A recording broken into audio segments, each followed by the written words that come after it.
और मंचासीन सभी नेतागण और सामने पितातुल बुजुर्गों, कार्यकर्तागण और पदाधिकारीगण, प्रिय भाइयों बहनों, प्रिय साथियों, आज ऐसे बेटी कटेरी तहसील के सम्राट की जयंती मनाई जा रही है। चंद्रगुप्त मौर्य अपना विचार जिन्होंने नंद वंश का नाश करके पूरे उत्तर प्रदेश में सिंधु से लेकर के उत्तर प्रदेश में तहसील के और तहसील मुख्यालय के बिंदुसार जी थे बीटी तहसील मुख्यालय के विधानसभा के विधायक इनके न आने पर भी राज किया और अपने विचार प्रस्तुत कर रहे हैं। अशोक चक्रवर्ती थे जिन्होंने कलिंग का युद्ध करके और जहाँ खून खराबा हुआ था और उन्होंने उससे सबक लेकर के बौद्ध धर्म अपनाने का काम किया। साथियों, बहुत लंबी बात है।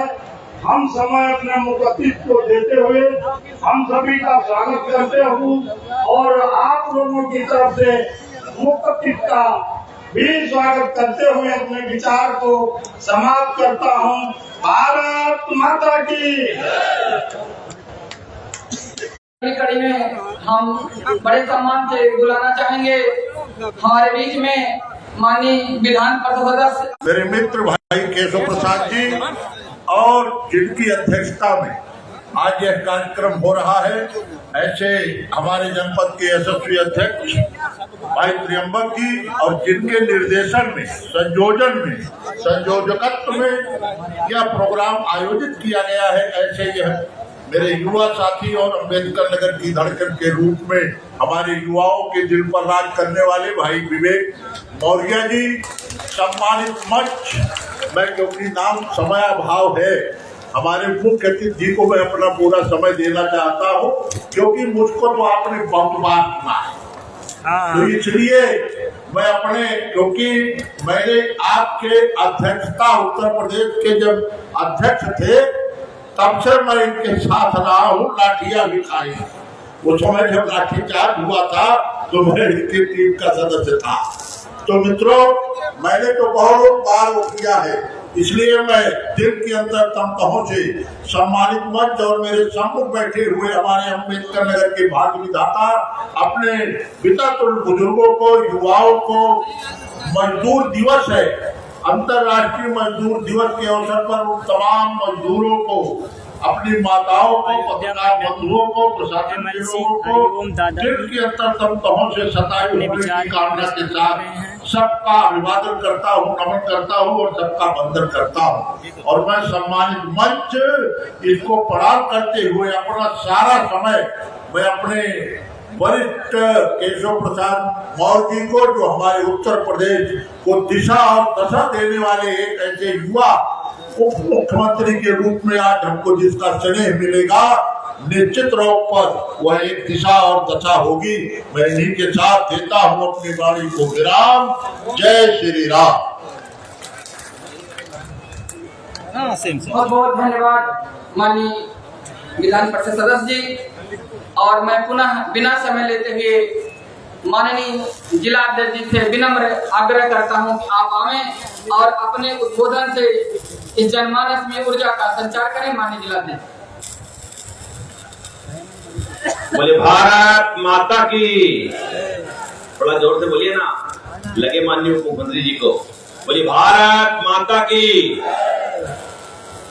महान सम्राट चंद्रगुप्त मौर्य जी की जयंती के उपलक्ष्य में आयोजित इस कार्यक्रम में मंच पर उपस्थित भारतीय जनता पार्टी के अम्बेडकर नगर के नेता आदरणीय हरिओम पांडे जी, आदरणीय धर्मलाल निषाद जी, आदरणीय साधु वर्मा जी, श्री मिथिलेश त्रिपाठी जी, चंद्र प्रकाश वर्मा जी, मंच पर उपस्थित इस कार्यक्रम के संयोजक विवेक Maurya ji, Santosh Kushwaha ji, doctor RS Maurya ji, doctor Hariram Maurya ji, सुश्री लक्ष्मी शाह जी, श्री राम सहाय मौर्य जी, उपस्थित भारतीय जनता पार्टी के जय श्रेष्ठ कार्यकर्ता भाइयों बहनों, एक ऐसा हर दिल अजीज व्यक्तित्व जिसका सदैव मुस्कुराता हुआ चेहरा कार्यकर्ताओं को ऊर्जा व प्रदेश की जनता को आत्मीयता व भरोसा देता है, जो उत्तर प्रदेश के सामान्य कार्यकर्ताओं से लेकर दलितों, शोषितों, वंचितों, पिछड़ों की आवाज है, संरक्षक है, उस व्यक्तित्व का नाम है श्रीमान केशव प्रसाद मौर्य। उत्तर प्रदेश के शौर्य माननीय केशव प्रसाद मौर्य जी का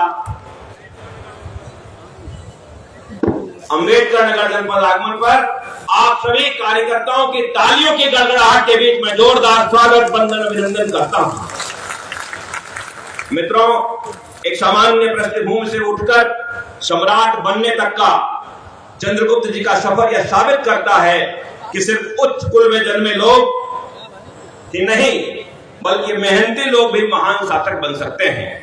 सम्राट चंद्रगुप्त जी की प्रेरणा से वंशवाद के विरुद्ध खड़ी भारतीय जनता पार्टी, जहां एक सामान्य किसान के बेटे श्रीमान केशव प्रसाद मौर्य को उप मुख्यमंत्री, एक सामान्य संत को मुख्यमंत्री और एक सामान्य चाय बेचने वाले को प्रधानमंत्री बनाकर देश के शोषित, वंचित, पिछड़े, अति पिछड़े को सम्राट बना रही है, वहीं आज भी विपक्षी पार्टियां परिवारवाद के चक्कर में लगी हुई हैं। हिंदू एकता के प्रतीक चंद्रगुप्त को सम्मान देकर सभी जातियों को एकजुट करके भारतीय जनता पार्टी जातिगत विभाजन से ऊपर उठकर हिंदू एकता को मजबूत कर रही है। जिस तरह चंद्रगुप्त जी ने विविध क्षेत्रों को एक साम्राज्य में बांधा, उसी तरह भारतीय जनता पार्टी सरकार में उप मुख्यमंत्री चंद्रगुप्त के वंशज, हम सब के चहेते नेता, कार्यकर्ताओं के प्रिय आदरणीय केशव मौर्य जी भी किसी जाति वर्ग को नहीं बल्कि संपूर्ण समाज को अपना परिवार मानकर काम करते हैं। आज केशव जी का जो व्यक्तित्व है उनके लिए राष्ट्र प्रथम है। बुलंदियों पर पहुंचकर भी हम जैसे सामान्य कार्यकर्ताओं को ये आभास कराने वाले कि छोटा से छोटा कार्यकर्ता भी उनके कार्यकाल में उप मुख्यमंत्री लगता है, ऐसे हम सबके नेता आदरणीय केशव जी को सुनने के लिए आप सब बहुत देर से इंतजार कर रहे हैं। मैं सीधे माननीय उप मुख्यमंत्री जी को आपके बीच आमंत्रित करूं, उससे पहले उनके व्यक्तित्व को बिल्कुल मैच करते हुए मैं 4 लाइनें पढ़कर उनको आमंत्रित करना चाहता हूं। उनका व्यक्तित्व ऐसा है कि कभी जलाओ मुझे तुम, कभी बुझाओ मुझे, कभी जलाओ मुझे तुम, कभी बुझाओ मुझे, है तुम्हें कसम की और आजमाओ मुझे। मौर्य जी का एक बार पुनः स्वागत, वंदन, अभिनंदन करते हुए मैं सीधे भाई साहब को आमंत्रित करता हूं कि हम सबको मार्गदर्शन प्रदान करें। ये ऐसी कुछ परिस्थिति थी कि देश के चुनौतियां मुझे पसंद है, उसका विमोचन के अवसर पर कार्यक्रम था और ऐसे कार्यक्रम के बीच में से निकलना और निकल के आना बहुत मुश्किल था। को आपके जिले के ही निवासी पार्टी के हमारे प्रदेश के नेता श्री तरुण कांत जी को मैं अपने साथ ही हेलीकॉप्टर में लेकर के आया हूं, वो भी मंच पर हैं। और भाई बहने, मेरे पत्रकार मित्र, बहुत सारे मंच में नाम मैंने नहीं लिए होंगे, अभी सबने यहाँ पर मंच पे आने और उनका नाम लिया गया, वह भी मैंने ही नाम लिया, ऐसा मान करके वह सबका धन्यवाद करता हूँ। और यहाँ मेरे समूह के कई स्टॉल लगे हैं। मैं सम्राट चंद्रगुप्त मौर्य जी की जयंती समारोह का कार्यक्रम रखा गया है। यह अपने आप में जैसे ही महान सम्राटों में, चाहे चंद्रगुप्त मौर्य जी का नाम लो, चाहे बिंदुसार जो उनके सम्राट चंद्रगुप्त जी के पुत्र थे, फिर सम्राट अशोक महान का नाम लो, तो जैसे ही नाम लो तो देश की एकता, अखंडता और विशालता का चित्र स्वाभाविक तौर से हमें दृश्यमान हो जाता। और आज उनकी जयंती समारोह का कार्यक्रम किया गया है। मैं इसके लिए पूरी टीम, जितने लोग, बहुत लोग लगते हैं जब इस प्रकार के कार्यक्रम होते हैं, जिन लोगों ने भी इस कार्यक्रम को आयोजित करने में, सफल बनाने में अपना योगदान दिया, सबका हृदय से अभिनंदन करता हूं। और हमें सबको यह ध्यान में रहना चाहिए, हमारा देश आज सीमाएं हमारी सिकुड़ी है, क्योंकि देश को जब आजादी मिली 1947 में, तो देश का विभाजन हो गया, अलग पाकिस्तान, बांग्लादेश। और अगर हमारे चक्रवर्ती सम्राटों के समय का विषय याद करें तो आप जब बेहतर भारत देखते हैं तो उसमें सब कुछ आपको ध्यान में आता है। तो उनके बारे में मैं कुछ बताऊंगा, लगेगा सूरज को दीपक दिखाने का प्रयास कर रहा हूं। लेकिन आज जो हमारा इस समय का जो अखंड भारत है, उस भारत को भी देश के दुश्मनों की कुदृष्टि लगी हुई है। और हम सब जिनके वंशज हैं, देश के लिए मर मिटने वाले हैं, सीमाओं की रक्षा करने के लिए एक एक बूंद खून न्यौछावर करने वाले हैं। यह मन के अंदर हम सबके भाव रहना चाहिए। अभी आप सब जानते हैं पहलगाम में आतंकवादी हमला हुआ, निर्दोष निहत्थे पर्यटकों को पाकिस्तान के अंदर जो आतंकवादियों को पैदा करने वाली फैक्ट्री, वहां से प्रशिक्षण प्राप्त करके आए हुए आतंकवादियों ने उनको मौत के घाट उतार दिया। अरे बहुत बड़े वीर थे तो हमारे सेना के जवानों से लड़ते, हमारे सुरक्षा बल के जवानों से लड़ते। आप निहत्थे लोगों को मार करके अपने को बहुत बड़ा वीर समझने की कोशिश करते हो, तो यह ध्यान रखो, देश के प्रधानमंत्री माननीय श्री नरेंद्र मोदी जी ने सेना को खुली छूट दे दी है। तुम्हारी छठी का दूध याद दिला दिया जाएगा। यह वही भारत की सेना है जब उरी और पुलवामा आतंकवादी हमले का जवाब सर्जिकल स्ट्राइक और एयर स्ट्राइक से दिया है। अब आज भारत की सेना को छूट दी गई है। और आप सब देखते होंगे बहुत सारे चैनलों में इस समय चल रहा है, अभी तो कूटनीतिक मोर्चे पे जो निर्णय लिए गए हैं उसी से पाकिस्तान बौखलाया है, घबराया है। जब हमारी सेनाएं मोर्चा खोल देगी तब पाकिस्तान के क्या हालात होंगे, आतंकवादियों के क्या हालात होंगे, इसका अंदाजा आप सब लोग लगा सकते हैं। उस पर मैं कुछ बोलना नहीं चाहता। केवल पूरा विश्व समुदाय भारत के साथ खड़ा है, आतंकवाद के खिलाफ खड़ा है। ये माननीय नरेंद्र मोदी जी के नेतृत्व में ऐतिहासिक उपलब्धि है। आज अंतर्राष्ट्रीय श्रमिक दिवस है और आज ही के दिन आपको याद दिलाऊं, देश के प्रधानमंत्री माननीय श्री नरेंद्र मोदी जी ने 2017 में आज ही के दिन लाल बत्ती का कल्चर खत्म कर दिया था। आपको सबको याद नहीं होगा, माननीय नरेंद्र मोदी जी ने 1 मई 2017 को देश में पहले कोई मिनिस्टर हो तो लाल बत्ती लगा के आता था, कोई अधिकारी हो तो लाल बत्ती लगा के आता था। लेकिन माननीय नरेंद्र मोदी जी ने कहा, जिनके श्रम के कारण भारत का निर्माण हो रहा है, उनके श्रम का सम्मान करता हूं, उनकी पूजा करता हूं। इसलिए 1 मई 2017 को उन्होंने लाल बत्ती का कल्चर ही भारत से खत्म करने का काम किया है। मैं आज जब अम्बेडकर नगर में आया हूं, अभी मुझसे पत्रकार लोग सवाल पूछे, उससे पहले मैं यह कहना चाहता हूं, कल भारत के प्रधानमंत्री माननीय नरेंद्र मोदी जी के नेतृत्व में भारत सरकार की कैबिनेट ने एक ऐतिहासिक फैसला लिया है। देश की जो 50-55% से अधिक आबादी पिछड़े वर्ग की थी, जिसको कांग्रेस में हो, चाहे सपा हो, चाहे रजद हो, चाहे इंडी गठबंधन का कोई दल हो, केवल वोट बैंक के रूप में इस्तेमाल करते रहे, उनकी भलाई के लिए कभी काम नहीं किया। कल भारत सरकार की कैबिनेट ने देश में जनगणना के साथ जाति गणना जनगणना भी कराने का फैसला किया है। मैं इस मंच से देश के प्रधानमंत्री माननीय श्री नरेंद्र मोदी जी को बधाई देता हूं, उनका अभिनंदन करता हूं। अब सामाजिक न्याय सही मायने में होगा। कौन कितना है, कौन अशिक्षित है, कौन बेरोजगार है, कौन किस प्रकार के अभाव का जीवन जी रहा है, इसका सबका सर्वे इस बात की जनगणना में होगा। और कौन जाति के लोग कितने हैं, ये समाज में विद्वेष नहीं, समाज की एकता को बनाए रखते हुए जो समाज की मुख्य धारा में आने से पीछे छूट गए, उनको मुख्य धारा में लाने के लिए माननीय प्रधानमंत्री जी का जो फैसला है, मैं इसका हृदय से अभिनंदन करता हूँ। आप सबसे कहूंगा, अपने स्थान पे खड़े होकर के तालियां बजा करके माननीय प्रधानमंत्री जी का स्वागत करने का काम करिए। यह 2014 में पहली बार जब आप सबने अपना समर्थन दिया, यहाँ से आदरणीय हरिओम पांडे जी को सांसद बना करके भेजा था, हिंदुस्तान के इतिहास में पिछड़े वर्ग का पहला प्रधानमंत्री, एक गरीब माँ बाप का बेटा पहला प्रधानमंत्री बनकर के आया। और जब से माननीय नरेंद्र मोदी जी प्रधानमंत्री बने, चाहे वो कांग्रेस पार्टी हो, चाहे समाजवादी पार्टी हो, चाहे इस देश के इंडी गठबंधन से जुड़े हुए दल हो, सब उनको प्रधानमंत्री की कुर्सी से हटाने का षड्यंत्र करते रहे। लेकिन देश की जनता मोदी जी के समर्थन में खड़ी रही। लेकिन 2024 के लोकसभा चुनाव में कांग्रेस और समाजवादी पार्टी के गठबंधन, उन्होंने यही मुद्दे, विकास, सबको सम्मान, सबको स्थान, सबका अधिकार देने का काम कर रही है। आज यहाँ पर बैठे हुए जितने भी लोग हो, स्वयं लाभार्थी कितने लोग मैं नहीं जानता, लेकिन अधिकांश लोग जो जीवन में अनेक प्रकार के अभाव का सामना कर रहे थे, उनके अभाव को खत्म करने का काम, चाहे प्रधानमंत्री आवास योजना हो, चाहे आयुष्मान भारत योजना हो, चाहे उज्ज्वला योजना हो, चाहे सौभाग्य योजना हो, चाहे स्वच्छ भारत योजना हो, अनेक योजनाओं के माध्यम से गरीबों के जीवन में खुशहाली लाने का काम किया गया। पहले इसी अम्बेडकर नगर की धरती, मैं भी एक गरीब परिवार से, किसान परिवार से निकल करके यहाँ आया। लगातार 90 वर्ष में मैं उत्तर प्रदेश के उप मुख्यमंत्री के रूप में प्रदेश की जनता की सेवा कर रहा हूँ, और सेवा करते हुए मैं यह महसूस कर रहा हूँ कि गरीबों की भलाई जितना माननीय नरेंद्र मोदी जी के नेतृत्व वाली सरकार में 2014 से 2025 के बीच में हुआ है। 2017 से आदरणीय योगी आदित्यनाथ जी के नेतृत्व में हम प्रदेश में सरकार चला रहे, और 2017 से उत्तर प्रदेश में हमारी सरकार ने जितना अच्छा काम किया है, इतना अच्छा काम किया पहले वाली सरकारों ने किया था क्या?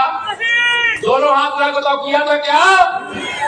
पहले भ्रष्टाचार होता था, पहले योजनाएं कागज पे बनती थी, धरातल पर नहीं पहुंचती थी। आज योजनाएं कागज पे बनती है, लेकिन वो धरातल पर भी पहुंचती है। भ्रष्टाचार मुक्त भारत बनाने के संकल्प के साथ, गरीबी से मुक्त भारत बनाने के संकल्प के साथ जो काम किया गया, उस काम का ही परिणाम है कि आज देश में 25 करोड़ लोग गरीबी रेखा से बाहर निकले हैं। मैं आप सब लोगों को आज यहाँ पर यह आह्वान करना चाहूंगा, निवेदन करना चाहूंगा। ये 2025 है, 2024 में हमारा खाता नहीं खुला था, या 2022 में विधानसभा में। 2022 में जब खाता नहीं खुला तो हम लोगों को भी चिंता हुई, लेकिन मैं धर्मराज निषाद जी को, हमारे पूर्व मंत्री और वर्तमान विधायक है, उनको बधाई भी देता हूँ, यहाँ के कार्यकर्ताओं को बधाई देता हूँ, यहाँ के अध्यक्ष जी और उनकी पूरी टीम को बधाई देता हूँ, क्योंकि इन्होंने जिस प्रकार से अपनी विजय यात्रा शुरू किया, इसके आधार पर हम कह सकते हैं कि 2027 में अम्बेडकर नगर की सभी 5 सीटों पर कमल का फूल खिलाने का काम किया जाएगा। यह जिम्मेदार खेती हो पाएगी। अब उनकी यह साजिश 2024 के लोकसभा चुनाव में तो सफल जरूर हो गई। कुछ हम जितनी सीटें जीतना तो उतनी नहीं जीत पाए, और माननीय नरेंद्र मोदी जी के नेतृत्व में अकेले भारतीय जनता पार्टी को बहुमत नहीं दिला पाए, लेकिन 2024 विधानसभा चुनाव हुए और तीनों में भारतीय जनता पार्टी जीती, भाजपा की सरकार बनी। अब उत्तर प्रदेश में 2014 जीते, 2017 जीते, 2019 जीते, 2022 जीते, 2024 में थोड़ा पिछड़ गए थे, लेकिन 2027 में जो 2024 में जो अंतर रह गया था, उस अंतर को खत्म करके 2017 दोहरा करके समाजवादी पार्टी को समाजवादी पार्टी बनाओगे? धीरे धीरे हाथ उठा रहे, पूरा बनाओगे? मैं आपको यह जिम्मेदारी दे करके जा रहा हूँ। अब मुझे अम्बेडकर नगर के अंदर वो ताकत है कि यहाँ की हमें 5 सीटें जीतने में मुझे कोई शंका नहीं। कई बार आप अपनी ताकत भूल जाते हो, इसलिए मैं आपको अपनी ताकत याद दिला रहा हूँ। अगर हम सबका साथ सबका विकास करते तो मेरा नारा तो एक ही रहता था, 100 में 60% वोट हमारा है, 40% में बंटवारा है, बंटवारे में भी हमारा है। क्यों? क्योंकि सबका साथ सबका विकास केवल और केवल भारतीय जनता पार्टी की डबल इंजन की सरकार ने किया है, कोई भेदभाव नहीं किया। किया है क्या भेदभाव? राशन जो गरीब कल्याण, प्रधानमंत्री गरीब कल्याण अन्न योजना का राशन मिल रहा है, जिनको मिलना चाहिए उनको भी मिल रहा है। मैं जानता हूं कुछ ऐसे भी लोग हैं जिनको जरूरत नहीं, लेकिन उनको भी मिल रहा है। मिल रहा है कि नहीं मिल रहा? ये लगातार कोरोना काल से चल रहा है। ये माननीय नरेंद्र मोदी जी के नेतृत्व में भारतीय जनता पार्टी के सरकार की ऐतिहासिक उपलब्धि है। मेरे भाई बहनों, पहले गरीब आदमी बीमार हो जाए, इलाज कराने का पैसा नहीं होता था। आज यहाँ आयुष्मान भारत योजना के अंतर्गत मुझे लगता है स्टॉल जरूर लगा होगा। 5 लाख रुपए तक का इलाज कोई भी गरीब आदमी करा सके, उसकी सुविधा माननीय नरेंद्र मोदी जी के नेतृत्व वाली सरकार ने दिया। माननीय मोदी जी एक गरीब माँ बाप के बेटे हैं, अति पिछड़े वर्ग से आने वाले हैं। मैं कहा करता हूँ कि जाके पैर न फटी बेवाई, वह क्या जाने पीर पराई।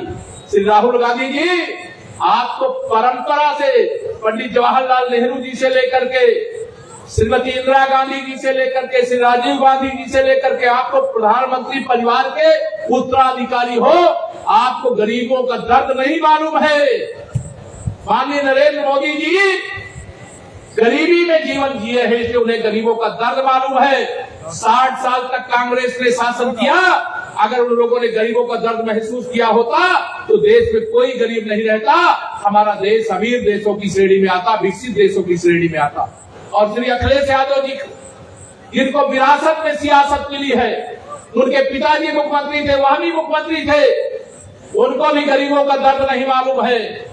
उन्हें गुंडों का दर्द जरूर मालूम रहता है, माफियाओं का दर्द जरूर मालूम रहता है।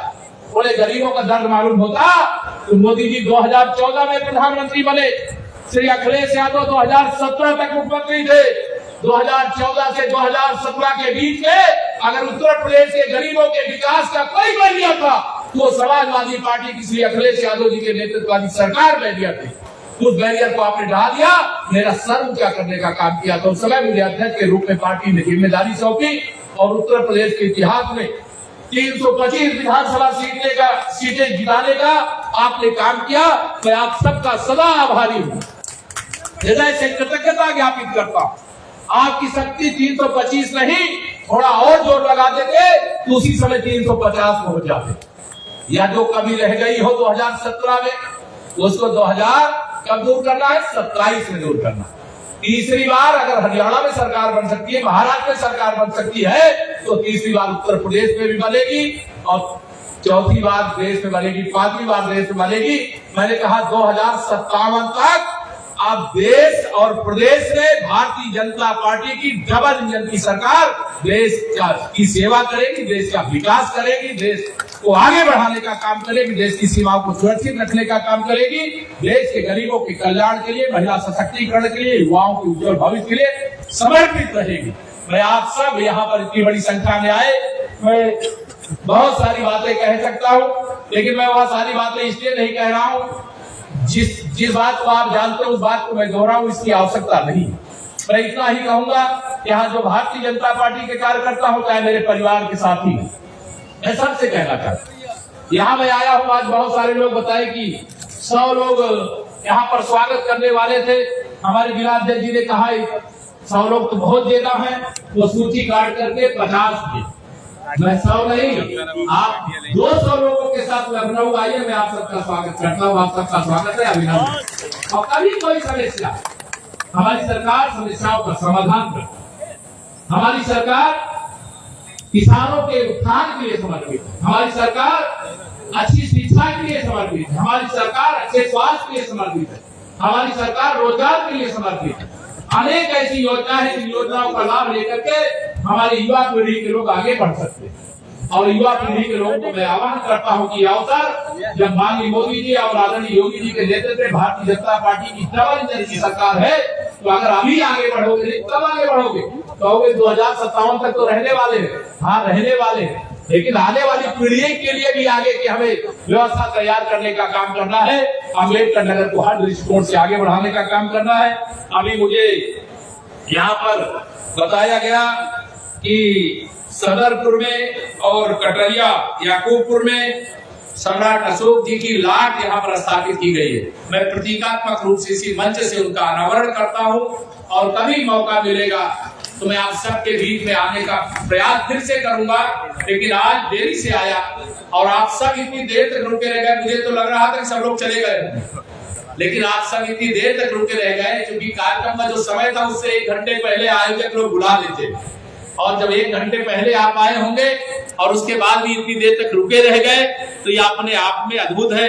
आप सबका मैं हृदय से अभिनंदन करते हुए, आप सब कि हर सुख दुख का साथी हूं या भरोसा दिलाते हुए, कभी भी कोई समस्या हो, मैं सोमवार के दिन जनता दर्शन का कार्यक्रम लखनऊ में होता है, आप में से कोई समस्या हो, पहले तो यहाँ हमारे जनप्रतिनिधि, हमारे संगठन के पदाधिकारी हैं, हमारे उनको सबको आप मिलिए, लेकिन अगर यहाँ से समस्या हल नहीं होती, मैं तो अधिकारियों से साफ कहता हूँ, चाहे मेरा कार्यकर्ता हो चाहे मेरा समर्थक हो, अगर कोई समस्या है उसको सुनो, उसका समाधान करो। समाधान नहीं कर सकते हो तभी उसको वापस करो। अगर उसको लखनऊ आना पड़ा तो आपको अम्बेडकर नगर से जाना पड़ेगा। यहाँ स्पष्ट तौर से मैं हर मंच से कहता हूँ, जिन कार्यकर्ताओं के कारण से, जिन मतदाताओं के कारण से, जिन समर्थकों के कारण से आज हमारी डबल इंजन की सरकार देश में है, उनके सम्मान में कभी ना कोई कमी होने दिए हैं, ना होने देंगे, या भरोसा दिलाते हुए आप सबको करता हूँ सादर प्रणाम। जरा मेरे साथ दोनों हाथ मिला करके बोलिए जय श्री राम, भारत माता की जय। बहुत बहुत धन्यवाद। धन्यवाद माननीय मुख्यमंत्री जी। और हम अब आग्रह करना चाहेंगे डॉक्टर प्रियंका जी आ जाए और आगे की कार्यक्रम को सुचारू रूप से संचालित करें। डॉक्टर प्रियंका जी। बहुत बहुत धन्यवाद आदरणीय संचालक महोदय। और मैं माननीय उप मुख्यमंत्री श्री केशव प्रसाद मौर्य जी का एवं समस्त अतिथियों का हार्दिक अभिनंदन, स्वागत और वंदन करती हूँ। ग्राम विकास विभाग अम्बेडकर नगर के सौजन्य से हमारी विभिन्न लाभार्थीगण हैं। 341 स्वयं सहायता समूहों को CCL के रूप में बैंक से ऋण लेकर 5,11,50,000 रुपए मात्र डेमो चेक के माध्यम से वितरित किया जाना है महोदय के कर कमलों से, जिनमें 3,717 दीदियां श्रीमती अर्चना जी, श्रीमती सुंदरिका जी, श्रीमती किरण जी एवं श्रीमती नीलम जी। आप सभी को माननीय उप मुख्यमंत्री महोदय के कर कमलों से डेमो चेक प्रदान किया जा रहा है। बहुत बहुत आप सबको बधाई और शुभकामनाएं। श्रीमती रुचिका जी, श्रीमती वंदना जी, श्रीमती साधना जी, श्रीमती शिल्पा जी 239 स्वयं सहायता समूहों को रिवॉल्विंग फंड एंड CIF के रूप में धनराशि 2,99,70,000 डेमो चेक के माध्यम से दिया जा रहा है, जिसमें 26,607 दीदियां सम्मिलित हैं। इसके पश्चात लखपति दीदी का प्रशस्ति प्रमाण पत्र श्रीमती सुमन अग्रहरी लालापुर आपको प्रदान किया जा रहा है। आपको भी बहुत बहुत बधाई और शुभकामनाएं। पुनः प्रशस्ति प्रमाण पत्र बीजी सखी सुश्री चंद्रकला मौर्य जी को प्रदान किया जा रहा है। आपको भी बहुत ढेर सारी बधाइयाँ। विद्युत सखी प्रशस्ति प्रमाण पत्र के लिए मैं आमंत्रित करना चाहूंगी श्रीमती अंशु कुमारी नसीराबाद से है। आपको भी बहुत बहुत बधाई और अनंत शुभकामनाएं। इसके पश्चात प्रधानमंत्री आवास चाबी के तहत लाभान्वित होने वाली श्रीमती शांति देवी जी भगवतीपुर, आपको माननीय उप मुख्यमंत्री महोदय के कर कमलों से यह चाबी प्रदान की जा रही है। आपको भी अनंत शुभकामनाएं। प्रधानमंत्री आवास चाबी योजना के अंतर्गत श्रीमती दुर्गावती देवी जी, आप भी भगवतीपुर से हैं। आपको भी माननीय हमारे मुख्य अतिथि महोदय के कर कमलों से चाबी प्रदान की जाएगी। श्रीमती दुर्गावती देवी जी,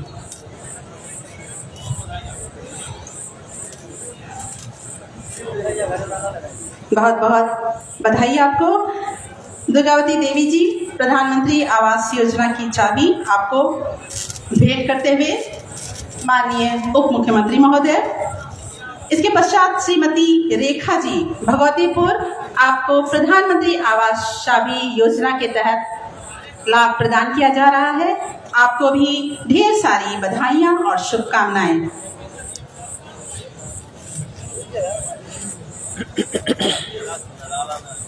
श्रीमती रेखा जी, प्रधानमंत्री आवास चाबी। इसके पश्चात श्री विजय कुमार जी बिरोजपुर से हैं। आपको मुख्यमंत्री आवास स्वीकृत पत्र माननीय उप मुख्यमंत्री महोदय के कर कमलों से, माननीय MLC महोदय के कर कमलों से, जिलाध्यक्ष महोदय के कर कमलों से, श्री विवेक मौर्य जी के कर कमलों से प्रदान किया जा रहा है। आप सभी को बहुत बहुत बधाई। श्रीमती रेशमा देवी गोवर्धनपुर, मुख्यमंत्री आवास स्वीकृत पत्र, बहुत बहुत बधाई और शुभकामनाएं। श्री सुनील कुमार जी बल्लीपुर, बकरी आश्रय स्थल मनरेगा के तहत आपको प्रमाण पत्र दिया जा रहा है। श्री सुनील कुमार जी बल्लीपुर, बकरी आश्रय स्थल मनरेगा। इसके पश्चात श्री रामजीत जी असरपुर पचाऊ, पशु आश्रय स्थल मनरेगा के तहत आपको यह प्रमाण पत्र प्रदान किया जा रहा है। आपको भी बहुत बहुत बधाई और अनंत शुभकामनाएं। आप सभी से निवेदन है कि तालियां एक बार जरूर बजा दें हमारे लाभार्थियों के लिए।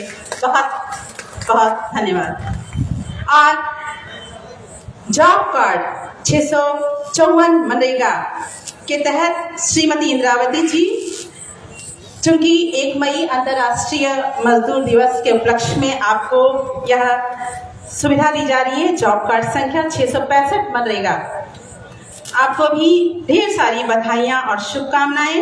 श्रीमती तारा देवी जी, असरपुर पचाऊ, जॉब कार्ड 1154 से आपको भी लाभान्वित किया जा रहा है। हमारे माननीय उप मुख्यमंत्री महोदय और अन्य अतिथियों के कर कमलों से बहुत बहुत धन्यवाद। और इसके पश्चात प्रादेशिक विकास सेवा संवर्ग अंबेडकर नगर की तरफ से माननीय उप मुख्यमंत्री महोदय की सेवा में महात्मा बुद्ध जी की प्रतिमा भेंट करते हुए हमारे अधिकारीगण बहुत बहुत आपका अभिनंदन महोदय। पावन भूमि अवध की माटी करती है अभिनंदन, हे अतिथि स्वागत वंदन, स्नेह हमारा चंदन। बहुत बहुत धन्यवाद और आभार आप सभी का।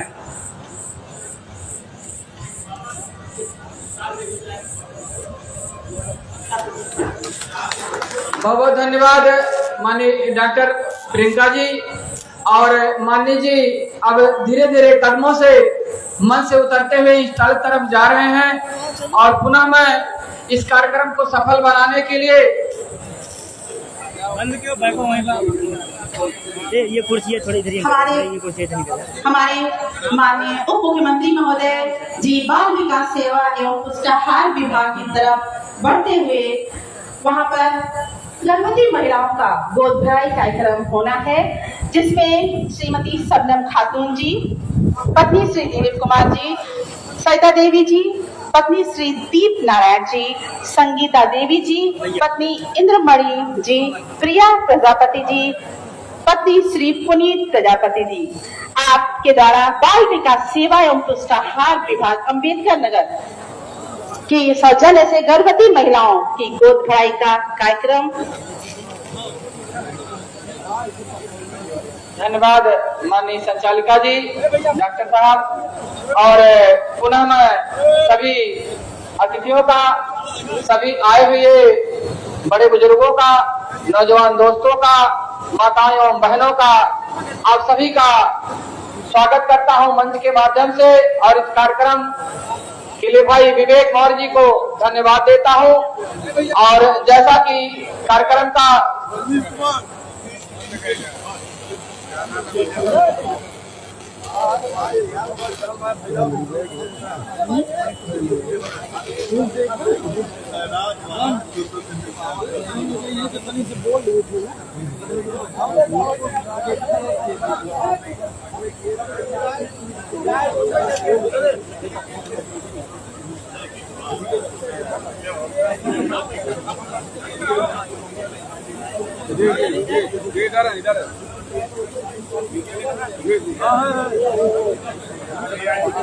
जाओ भैया, तुम लोग उधर जाओ ना, अंदर जाओ।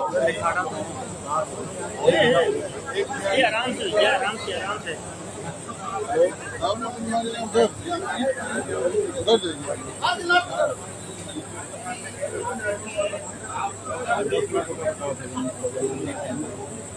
चले जाइए उधर आप। एक कोई दुकान तो वाला कवर करना हमको।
फेसबुक पे भी चल रहा है, फेसबुक पर संपर्क हो जाएगा, ठीक है।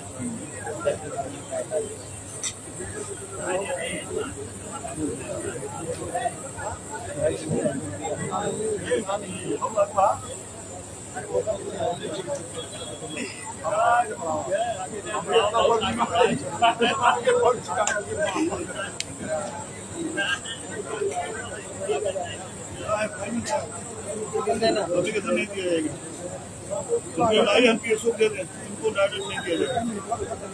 नहीं, यहाँ जनरेशन नहीं होगा, सोमवार को बुला चले जाइएगा। नहीं, यहाँ नहीं, यहाँ नहीं,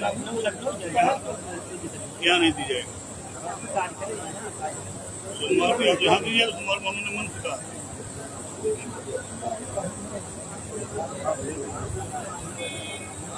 प्रयास करके देखो।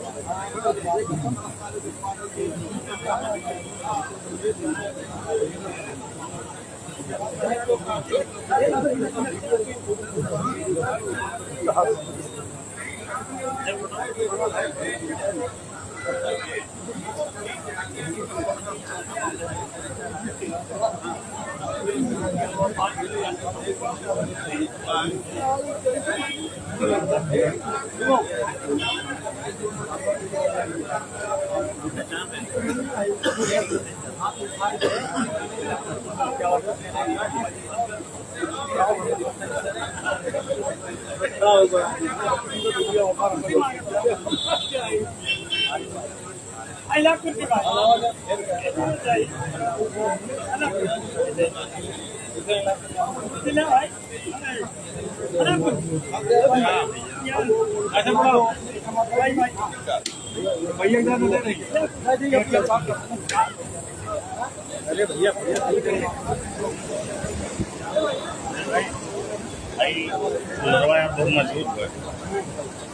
है, जगह है,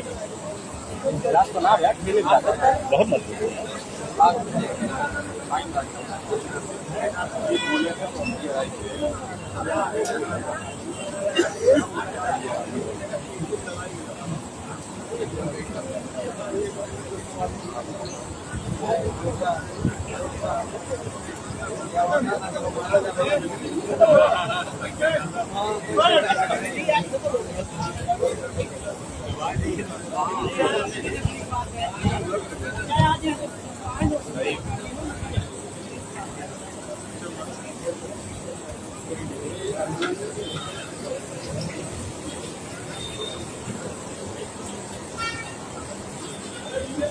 माननीय मुख्यमंत्री भैया एक मिनट, आगापुर विधानसभा सुरक्षित सीट क्यों है? समाज नहीं है भाई।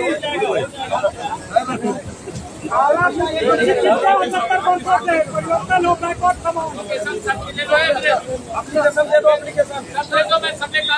सुनवाई होना चाहिए और कार्रवाई नहीं करेगा वो अम्बेडकर नहीं लखनऊ में जाएंगे या किसी और जगह जाएंगे। और किसी एप्लीकेशन है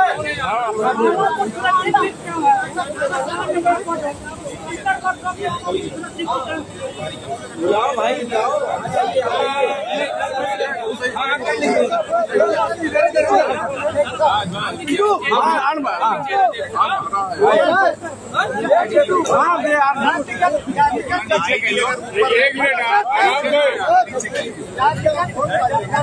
के बाद राहुल गांधी और अखिलेश यादव लगातार प्रयास करें कि हमारे दबाव मिटाएंगे।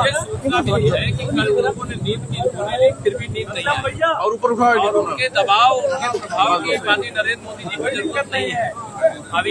अभी राजनीति में जितना सोचते हैं माननीय नरेंद्र मोदी जी उससे 1 लाख किलोमीटर आगे से सारी योजना करते हैं। और जो जिस प्रकार से जाति जनगणना का कल फैसला हुआ है उसका स्वागत है, अभिनंदन है। ये राहुल गांधी जी, श्री अखिलेश यादव जी, तेजस्वी यादव जी एंड कंपनी चारों का निश्चित हो गई। इनको समझ में आ गया है कि सबकी भलाई के लिए अगर कोई काम कर सकता है तो माननीय नरेंद्र मोदी के नेतृत्व वाली सरकार। ओबीसी आयोग को संवैधानिक दर्जा किसने दिया? नीट की परीक्षाओं में आरक्षण किसने दिया?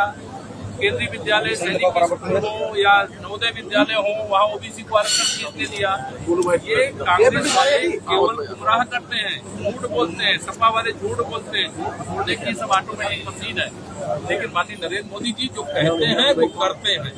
हम सदा कहते थे कि हम जाति जनगणना के खिलाफ नहीं है, सही समय पर सही निर्णय लिया गया है, इसका पूरा देश स्वागत कर रहा है। विशेष रूप से देश का लगभग 55 से 60% जो ओबीसी वर्ग है उसमें बहुत बड़ा हिस्सा ऐसा था जो शिक्षित नहीं था, जो रोजगार तो विकास की धारा से दूर था। इस सर्वे से इस जातिगत जनगणना से हर समाज को अवसर मिलेगा, अधिकार मिलेगा और सामाजिक असमानता दूर होगी। यही हमारे प्रधान। सर, अम्बेडकर नगर में एनआरएलएम के डीसी के पद बहुत दिनों से खाली है, कोई पोस्टिंग नहीं है। आपने आज सवाल कर दिया, आपने ग्राम चौपाल की आपने शुरुआत की,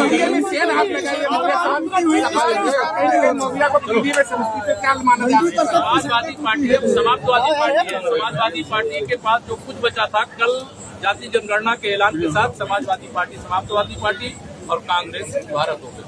रोजगार युवा मामले में चिंता मत करो, तो आप सोचते हो अच्छा होने वाला है। मुख्यमंत्री जी केशव प्रसाद जी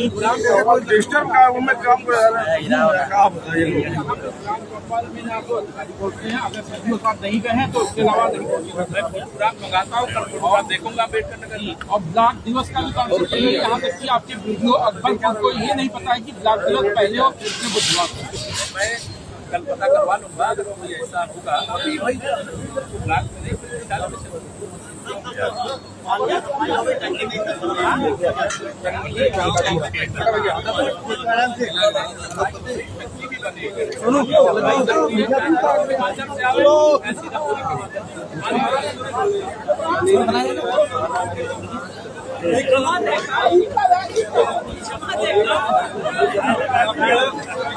बहुत बहुत बधाई।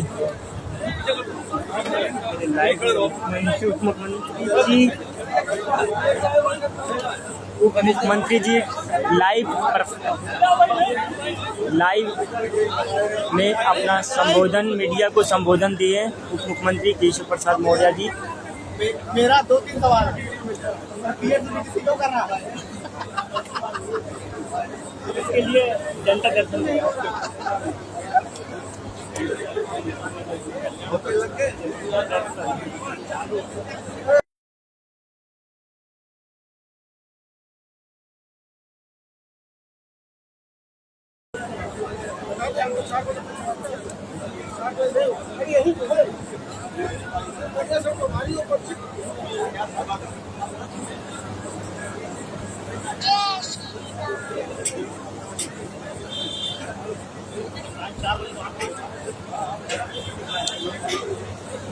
माननीय उप मुख्यमंत्री जी केशव प्रसाद मौर्य सर द्वारा मीडिया द्वारा संबोधित हुए और सभी जितने भी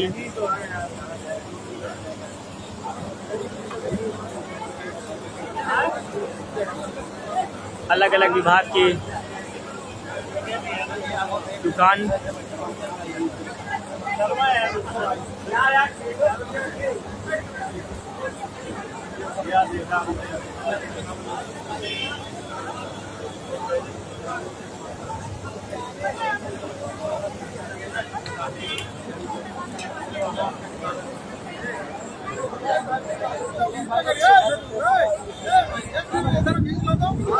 अरे आइए आइए, लाइव पूरा लाइव चल रहा है, जो बोलना हो।